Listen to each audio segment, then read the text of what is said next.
Et vous pensez quoi de cette représentation afro-africaine qu'a rapporté Ryan Coogler au film? Non mais il a vraiment cook hein, ce gars, franchement. Putain. Il a enrichi. J'aimerais grave le rencontrer carrément, Leicester. En fait, c'est la richesse qu'il apporte. Il Ouais. apporte une richesse culturelle, Et même philosophique philosophique. et religieuse, franchement, aussi. incroyable. En fait, c'est le rapport qu'il a fait entre l'homme noir, la religion, le blues. Exactement. En fait, l'art même, parce que quand tu vois les autres arts, et c'est pour ça que pour moi la scène elle est très importante. Ah oui, l'oppression aussi.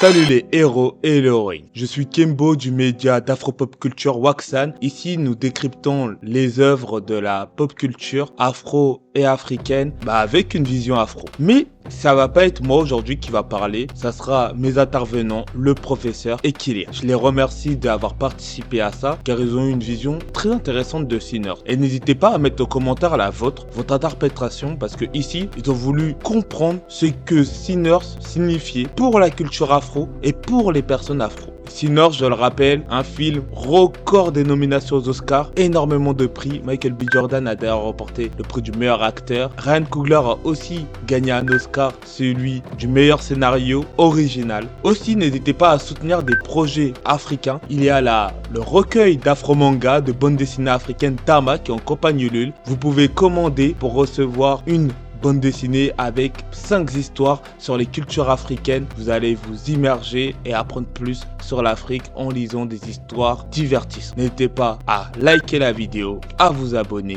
Dans Sinners, il y a une scène, ok. Pour moi, c'est la scène la plus importante, ok. De la décennie, voilà. Moi, je le dis clairement. Oh, vas-y, tu commences. C'est très bien qu'on peut pas t'écouter quand tu fais ça. Ok, la meilleure scène de l'année. Ok, c'est bon, la meilleure scène de l'année. À la limite, vas-y. Cette scène où t'as cette mosaïque, ce festival générationnel et de tradition et de culture qui reprend du coup le Sugar Shake Tu parles de la scène de musique où Ils dansent tous dans exactement et où il y a cette distorsion du temps où t'as du coup toutes les musiques africaines, toutes les traditions, toutes les cultures, tous les pionniers aussi de cette culture qui se mélangent. Et du coup t'as aussi cet hommage à Sugar Shake. En plus on en avait parlé lors d'une vidéo d'Ernie Barnes que Marvin Gaye avait repris là dans son album Aventure. Une peinture exactement. Et du coup pour moi cette scène est la meilleure du film 1, 2 est la meilleure de l'année, 3 est une des plus importantes de la culture. Pour la culture afro. Voilà. Après, ça peut s'entendre quand même, tu vois. Pour la culture afro, voilà. Tu vois, je vais pas. Plus nuancé, il y a moins de problèmes. Parce que chaque toi. Non, moi j'aime pas quand on exagère trop parce qu'au final, je peux comprendre l'importance de la scène. Même si moi, je sais que mon avis sur la chose, il est léger, enfin, il est différent en fait. Puisque moi, cette scène-là, en fait, certes, c'est une mosaïque et elle a son rôle dans le film. Mais moi, je trouve que le moment où elle arrive et ce qu'elle raconte, en fait. Elle devait arriver à ce moment. En fait, comment expliquer? Cette scène-là, elle fait que on se dit, Sinners, c'est pas un film que de vampires, en fait. C'est ça. Cette scène-là, elle arrive, on n'imagine même pas les vampires. On sait pas que c'est un film de vampires. On se dit, bah, c'est un film de blues. Déjà, tu montes la scène, tu dis, tu sais quoi ce film? Ah ouais. Tu vois? Donc là, ça sort du truc. Mais moi, en fait. Mais de base, ça a commencé par un film de blues, hein. On savait pas qu'il y avait des vampires. Ça a commencé juste par un jeune Future Boy qui veut faire qui est bon en musique. Comment dire, en fait, c'est vraiment le film typique, hein. Non, mais le jeune qui a du talent, mais qui est dans la maison de son père, etc., qui veut pas sortir dehors. Ouais. On le sort dehors, et du coup, t'as ses deux frères, et du coup, c'est là où il peut exploiter son talent ou non, etc. Mais pourquoi je dis film de vampire? C'est parce que quand même la dynamique, elle va quand même vers ça tout au long du film. Et en fait, comme t'as dit, c'est un peu ce combat c'est un film de blues, un film Thierry James Storm, un film de vampire. On voit que c'est un film de vampire. En fait, les vampires, entre guillemets, c'est une métaphore.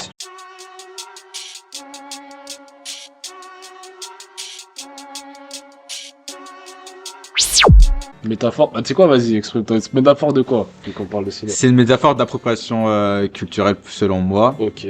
Pour commencer. Et c'est une métaphore, même, je dirais, presque religieuse. Oui, dans le sens où, déjà, le titre Sinner, pêcheur, où on montre déjà pas mal de péchés, à savoir la colère de la femme asiatique qui va la conduire justement à se faire piquer par le vampire. La luxure, merci. La luxure du frère qui va le conduire à se faire piquer, ainsi de suite, ainsi de suite, ainsi de suite. Et le, entre guillemets, le péché principal, c'est Preacher Boy pour moi qui l'incarne, parce que blasphème. Exactement, parce que c'est le seul blasphème déjà, enfin c'est le seul péché qui n'est pas exclu, et c'est blasphème dans le sens où comment dire, le plus grand défaut dans la religion que tu peux faire, c'est ne pas accepter le sacrifice de Christ.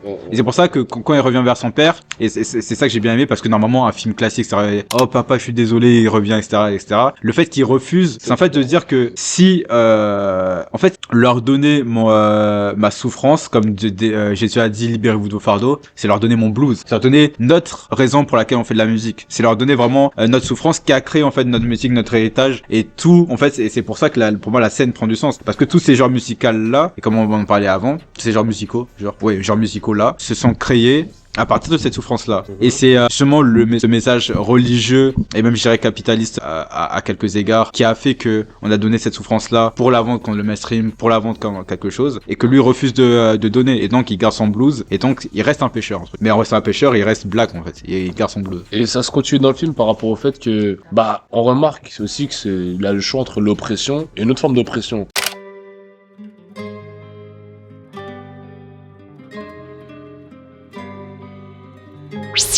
Je m'explique, c'est qu'en fait, t'as le choix d'être oppressé soit par, entre guillemets, le diable personnifié, c'est-à-dire les vampires, soit être oppressé par le système comme son père, tu vois, genre, son père, il lui dit, il me fait ça, tu vois. En fait, il est oppressé soit d'un côté, soit de l'autre. Et ça montre un peu la dualité qu'il y a, même humaine, hein, c'est d'être, choisir, en fait, son oppression. C'est que soit je me soumets, son joug, en fait. C'est ça, c'est en fait, soit je me soumets au père, soit je me soumets au diable. Et en fait, c'est ça un peu la dynamique du libre arbitre, c'est que tout le monde a le choix en soi de prendre, du coup, pour ça que ça s'appelle Sinners, comme t'as dit, c'est de prendre le péché, de se soumettre au péché, ou de se soumettre, on va dire, à la lumière. Parce que Preacher Boy, c'est là où il incarne bien cette mentalité, c'est qu'il a tout vu en fait. Il a grandi dans un environnement sain, il a passé la nuit la plus traumatisante de sa vie, donc il a vu les deux extrêmes. Ouais, via ses frères, ses oncles et tout, ouais. Exactement, c'est-à-dire que la manière dont il a interprété ça, c'est qu'il a quand même choisi de se soumettre. Là, ça c'est la troisième voie en fait. Et je pense que c'est la voie vraiment parce qu'on a l'impression que même en France, on a un peu cette dualité-là de est-ce que t'es, que ça soit des films comme Dumbo, Lézard et autres, est-ce que t'es le Renoir qui est un peu qui a réussi, qui est très bien dans les études, mais qui est un peu voilà, ou est-ce que t'es le Renoir vraiment de la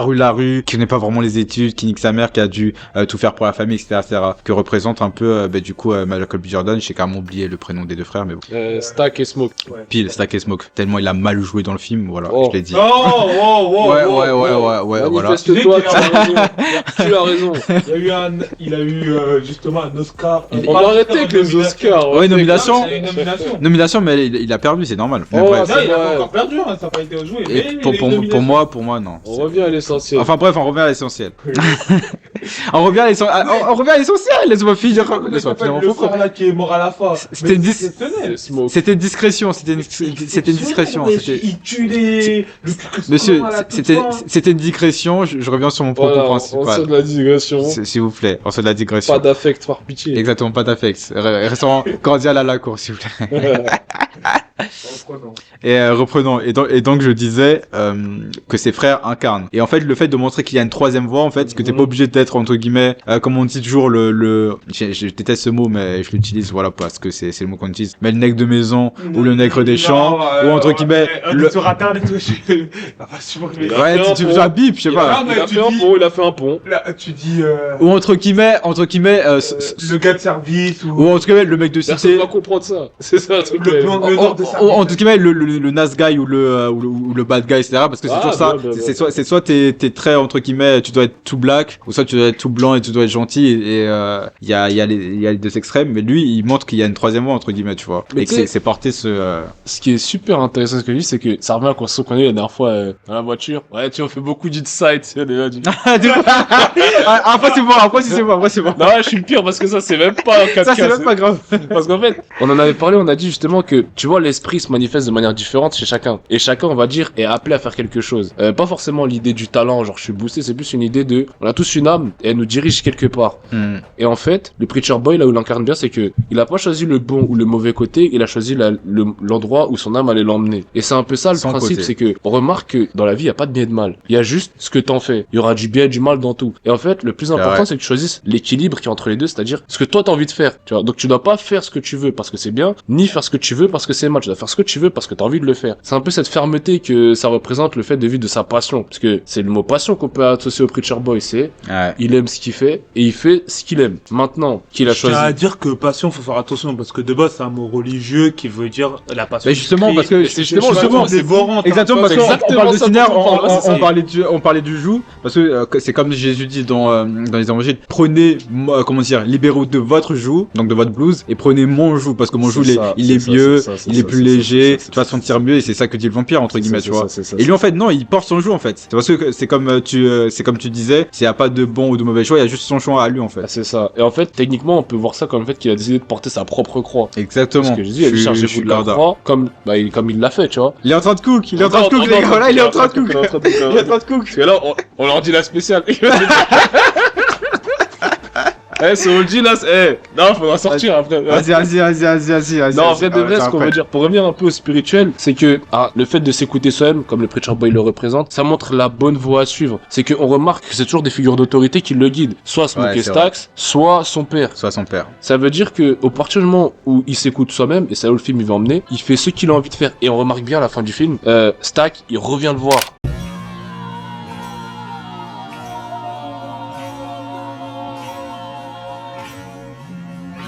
Il respecte ça, ouais. Et il refuse de devenir un vampire. Parce qu'il a accepté qu'il arrivait au bout de là où son âme l'a emmené, tu vois. Alors qu'il y a des gens, et c'est un peu ça l'idée qu'on peut avoir, c'est que les gens ils sont déchirés dans leur vie, tu sais. C'est en mode, ils ont tellement pas vécu leur vie qu'ils veulent vivre une éternité après, tu vois. Et c'est peut-être pour ça une éternité sur Terre, t'as capté. C'est pour ça la fin de Smoke. À la fin, quand il dit qu'il est pas... Le moment où il a été plus heureux, c'était cette nuit. Ouais. Quand il parle à Boy. Exactement. Et il cherche, maintenant en fait, pour l'éternité, il cherchera ça, entre guillemets. Exactement. C'est-à-dire que c'est pas tout le monde qui refuse ce que Stack a proposé, tu vois. C'est, s'il a refusé, ça lui, du coup. Parce qu'il a vécu ce qu'il a. C'est parce qu'il a vécu ce qu'il avait à vivre. Mais combien de personnes auraient dit, cette vie-là, elle m'a pas suffi, je vais devenir immortel. Sur Terre, tu vois. Et ça donne un peu ça, c'est que, au final, Samy, il est pas tombé dans les péchés qui l'ont poussé sur Terre. Il a fait ce qu'il avait envie de faire sur Terre et il a fini au moment où ça devait finir. C'est ça qu'il a choisi le bon chemin. Parce que s'il avait suivi son père, il aurait quand même pu accepter, tu vois, les avances du diable à la fin. Parce que c'est ça aussi le dilemme. C'est que souvent, quand on choisit le bon côté, le mauvais côté, il vient nous voir. Et c'est juste une question de temps, tu vois, avant qu'on vienne être tenté constamment. Mais quand tu choisis une voie qui te convient à toi, t'es un peu inébranlable. Parce que t'as vu les deux côtés. Exactement. T'as juste choisi ta voie. Donc t'es ni dans le mauvais ni dans le bon. Parce qu'on te demande pas d'être parfait.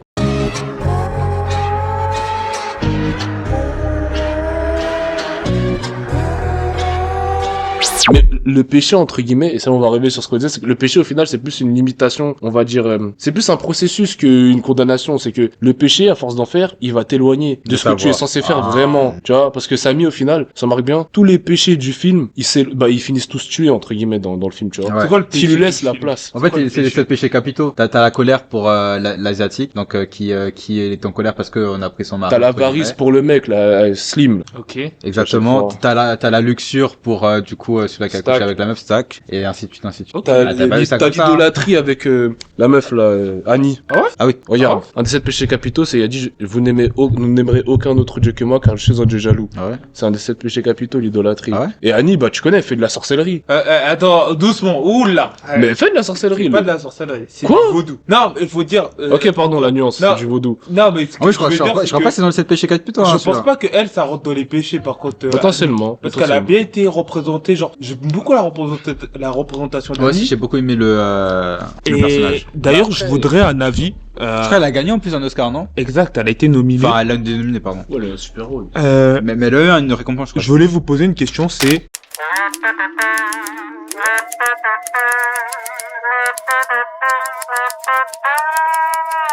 Bon, je trouve que les rôles féminins étaient plutôt bien abordés par Ryan Coogler. En tout cas, on voit qu'il essaye d'apporter quelque chose de féministe à son art. C'était assez classique. Ah, bah justement. Beaucoup de personnes, pendant la bande-annonce entre deux Sinners, ils ont pensé que la personne noire, Annie, elle est un peu, physiquement, c'est ce qu'on dirait une femme forte, costaud, je vais pas dire Big Mama, parce que, tu vois, ils abusent. Certains vont dire Apache, etc. Apuchu, pardon. Mais beaucoup de personnes, pendant la bande-annonce, ont pensé que c'était la mère de Michael B. Jordan, la mère de Smack. Ils voyaient pas une femme, cette morphologie là, être la femme de Michael B. Jordan, parce qu'ils ont les clichés habituels de la femme fine, etc. Et vous, que pensez-vous de Annie? Que pensez-vous en fait, des autres femmes noires, ça dépend juste de la réalité qu'on te met du fan noir classique que ça soit dans nos pays, que ça soit en Amérique. Mais est-ce que vous comprenez que des personnes ont pu penser que c'était la mère, alors en fait, je comprends, ça se comprend malheureusement, parce que malheureusement, c'est ce que vend Hollywood, généralement, dans les films comme ça, quoi. Et même dans les autres films de Michael B. Jordan, regarde toutes les femmes, qui l'accompagnent, c'est toujours des jeunes femmes, skinny, etc., des trucs comme ça, que ça soit noir ou blanc, etc. Et même dans les autres films, enfin, peu importe les films que tu prends, que ça soit des films afro-américains, que ça soit des films hollywoodiens, peu importe, c'est toujours ça le cliché, tu vois. Et le fait qu'ils aient réussi à mettre ça, déjà c'est quelque chose de très bien, je trouve, parce que ça dépend maintenant de la réalité, et ça ouvre les portes en fait pour des femmes qui avaient pas ces rôles-là, qui peuvent maintenant potentiellement, voilà, ils prétendent en cas, se dire que c'est pas que pour les femmes filles, mais aussi pour elles. Et aussi, on va dire son rôle dans l'histoire, je trouve il est très intéressant par rapport au fait que lui pensait que c'était son hustle qu'il avait protégé, alors qu'en fait c'est les prières de sa femme. Lorsqu'on remarque bien, que ça soit quand lorsque son frère Smoke, je sais plus, voulait le vampiriser, on va dire. Le vampiriser entre guillemets, ou que ça soit, je sais plus, mais je crois qu'à un moment la croix, ça le sauve plusieurs fois. Exact. Et ça montre en fait qu'en finalement tout son hustle, il peut faire le mec, tu vois, de Tess, un peu comme on fait finalement nous dans notre génération, que voilà, moi je connais la rue, je connais la drogue, ça. Finalement c'est parfois ce qui nous tient debout, ce qui fait la réussite d'un homme, c'est juste les prières de sa daronne, c'est juste l'éducation qu'elle va lui apporter, surtout les prières qui vont l'accompagner toute sa vie, entre guillemets, tu vois. En fait, c'est le côté vraiment spirituel qui a été mis en avant, je trouve, contrairement au message biblique, entre guillemets. Et c'est aussi une forme un peu de blues, tu vois. Parce que c'est un héritage qu'elle a porté, tu vois, comme la guitare qui en bois, c'est cette croix-là qu'elle a portée jusqu'au bout. C'est sa croix-là, en fait, qu'elle a portée elle jusqu'au bout et qu'elle a transmis à son mari.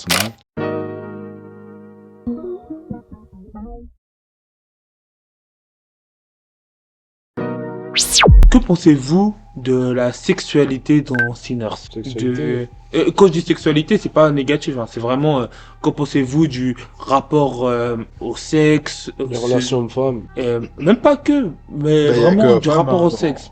Non, il y a pas que ça, mais genre vraiment, par exemple, il y a eu un moment dans le film où on a Annie qui dit ton corps se rappelle de mon corps. Ouais, on voit que Boy, on va dire quand il sort des deux choses, ouais. Vous en pensez quoi?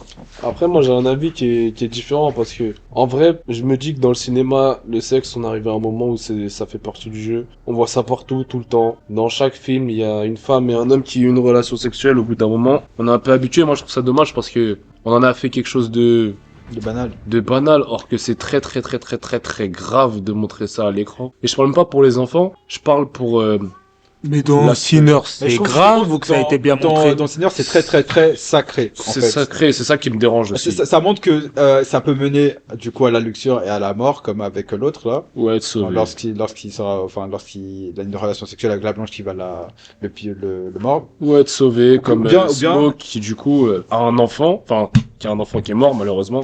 Ou bien ça montre que son rapport avec la femme, mais on voit que ce rapport-là, c'est le lien qu'ils ont au-delà du sexe, c'est quelque chose de sacré entre guillemets. Ouais, c'est vrai que par contre le fait que Smoke qui fasse la contrebalance un peu, ça sauve un peu parce que ouais, je trouve que c'est la contrebalance de l'autre message. Ouais. Parce que voilà, genre dans le film, quand il est sur le point de mourir, il voit son enfant et Annie, tu vois. Ouais, c'est une image très belle d'ailleurs, un peu presque christique, presque un peu. Ouais, ça c'est qu'en mode il a été sauvé par ça. Or que t'as Stack, il va dans les tréfonds de l'enfer avec lui, là, tu vois. Même à la fin, tu le vois encore avec elle, attaché à elle, etc. Tu vois vraiment que c'est ça qu'il a perdu. Ça a été bien amené finalement le sexe au cinéma parce que ça montre un peu les deux options. Exactement. Si on regarde typiquement, on a un vampire qui pour l'éternité avec une meuf, mais ne peut pas avoir d'enfant. Avec sa femme métisse, fraîche, skinny, etc. Et t'as l'autre avec qui répond aux critères de la société. Exactement. Et t'as l'autre avec la femme noire spirituelle qui est vraiment qui décide de le sauver finalement avec un enfant, tu vois. Donc ouais, ça montre deux côtés. Je pense ouais, ça montre deux côtés. Ça dénonce bien, j'avoue qu'en y réfléchissant un peu plus, ça dénonce plutôt bien un peu le rôle de chacun, genre c'est deux voix en fait. En fait, c'est encore une fois, c'est comme tu sais, il n'y a pas de bien ou de mal dans le sexe, c'est ce que t'en fais en fait. Et ça montre que vraiment il y a un rapport sexuel, on va dire, avec ton âme sœur qui va être plus profond. Que ça en fait, profond et qui peut même te sauver, qui va même apporter quelque chose de plus. Et t'as un rapport sexuel juste que quand c'est juste charnel. C'est que charnel, ça t'emmène à la mort. Ouais. Mais c'est pas ramené de manière preach entre guillemets, tu vois, en mode ça c'est mal, ça c'est bien, mais ça ramené vraiment de manière t'as deux choix entre guillemets, tu vois. Et dans les deux choix t'auras tes regrets parce que lui aussi il a eu son regret avec son enfant qu'il l'a jamais eu. Ouais. Et l'autre il a eu son regret parce que on voyait que c'est leur comment dire, leur rapport c'était une relation toxique un peu bizarre parce qu'il l'a protégé, mais toi t'as grandi avec nous, mais après tu m'as et t'es pas revenu, genre tu m'as tapé après t'as un chat.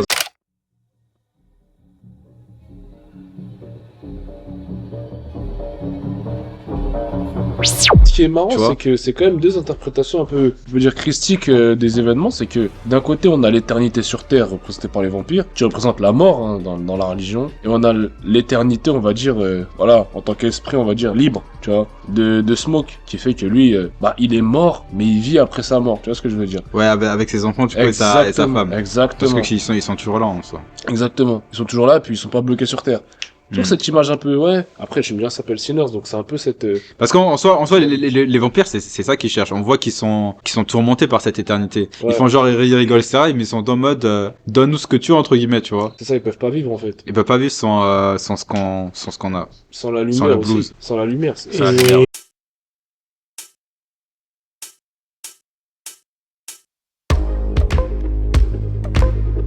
Et vous pensez quoi de cette représentation afro-africaine qu'a rapporté Ryan Coogler au film? Non, mais il a vraiment cook, hein, ce gars. Franchement, putain. Il a enrichi. J'aimerais grave le rencontrer, carrément.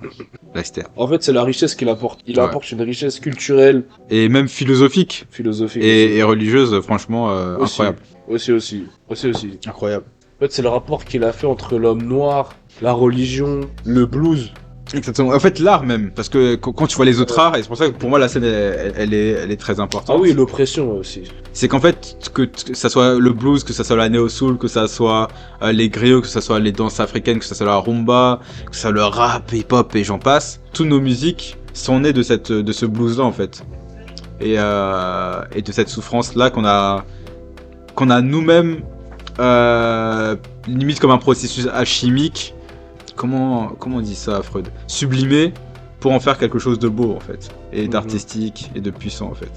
Et oui, je suis obligé de m'arrêter là. On n'a pas pu tourner plus du podcast, mais c'était vraiment très instructif. Je remercie encore Kylian et le professeur pour cet apport et leur vision de Sinners. Moi, j'ai pas pu encore donner la mienne, mais je la ferai peut-être en réponse à vos commentaires s'il y a énormément de commentaires très intéressants. Aussi, j'aurais besoin d'autres personnes pour faire des vidéos sur la culture afro dans nos œuvres. Donc si vous voulez participer bénévolement aux médias d'Afropop Culture Waxan, n'hésitez pas à me contacter, que ce soit par mail, sur les différents réseaux sociaux. Je vous répondrai parce qu'on a besoin de plus justement d'Africaines, d'Africains qui veulent apporter leur vision sur les œuvres de la pop culture ou même sur des œuvres africaines. On se retrouve à la prochaine. Portez-vous bien. Regardez des films africains. Regardez des œuvres afro. N'hésitez pas à en soutenir. Comme Tama qui accompagne Ulule. Peace out. Mama had to cater for the cook that we rode at the school on the way to Popeyes.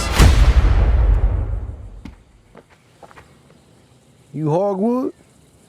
You boys twins? Nah, we cousins.